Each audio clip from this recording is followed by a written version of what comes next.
Sveiki, sveiki. Ačiū, kad stebit mano kanalą ir prenumeruojat, ačiū, kad spaudžiat patiktuką, ačiū, kad komentuojat ir kuo nudžiugins mūsų rytojus, einu jums pasakyti. Iš savo margų žaismingų kortų ištraukiu 4, kaip visada, įsirinkit savo mėgstamą ir sakau kiekvienam po vieną. Galite įsirinkti ir iš naujo, jeigu kas nors nepatiks. Aha, kai mes gaunam tokį korsarą, tai reiškia, kad mum ateis rytoj į galvą ir į visą aplinką tokių labai žaismingų, tokių artistiškų, sakyčiau, nelabai tikrų, bet labai linksmų įvykių. Kaip netikrų įvykių? Koks nors teatras, koks nors spektaklis ar koncertas, ar toks kažkoks įdomus pasižaidimas, gal su savo draugais, gal su vaikais, ar su kažkuo, tarytum kažkuo apsimest, pasilinksmint, paklausyti anekdotų, papasakot anekdotų, tokio labai neatsakingo, labai nerimto veiksmo. Žodžiu, tai bus žaidimų diena. Ir pasižaiskit, ir pasidžiaukit savo žaislais ir visokiom keistom idėjom.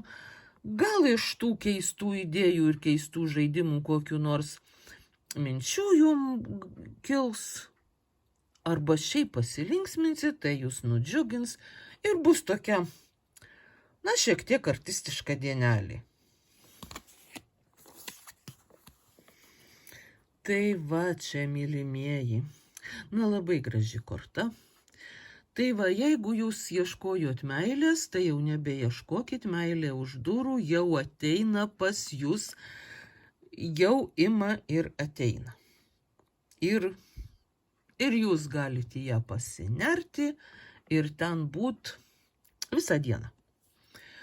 Bet jeigu jūs jau su meilė seniai susitvarkę ir jau jums čia jokia problema, jūs meilėje gyvenat, tai gali dar jums įvykti toks įvykis, kad jūs rasit gerą partnerį savo projektui, tokia labai, sakyčiau, labai tokią gerą sutartį, ne tai, kad su kažkokiu finansiniu išskaičiavimu, bet tokia mielą širdžiai, kai jums su tuo partneriu ar su tuo kolega kažką labai malonu daryti kartu, kai jūs vienas kitą suprantat, kai jūs skaitot vienas kito mintis ir padedat vienas kitam visaip kaip tik tai galit.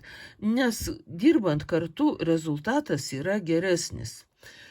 Tai jums rytoj labai tiks, labai patiks bendradarbiaut, draugaut, daryt kartu visokius darbus, arba linksmintis, arba būt kartu su kažkuo, su tokiu kažkuo, kas jūs labai džiugina, kas jūs įkvepia savo gerą nuotaiką, arba ką jūs įkvepiat. Žodžiu, tokia labai simpatiška dienelė, pasimėgaukit.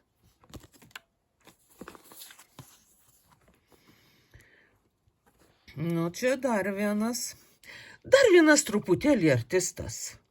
Tai jau toks karalius, toks fokusininkas.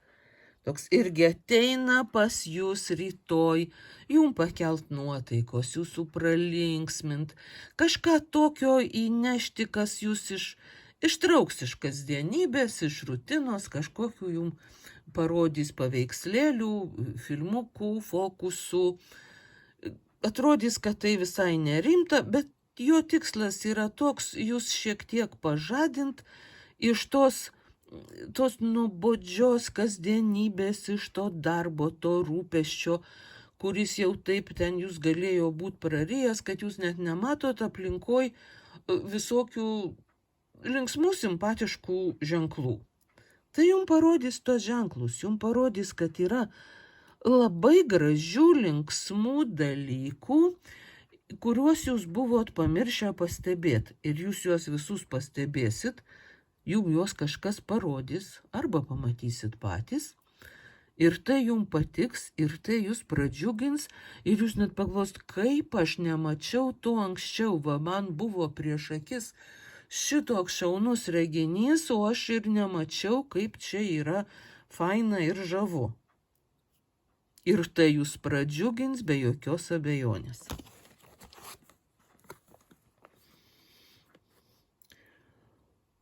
Tai o šitą... Na, tai čia ta korta, kuri jums sako taip, kad jūs rytoj pasiimsit viską, ko nusipelnė.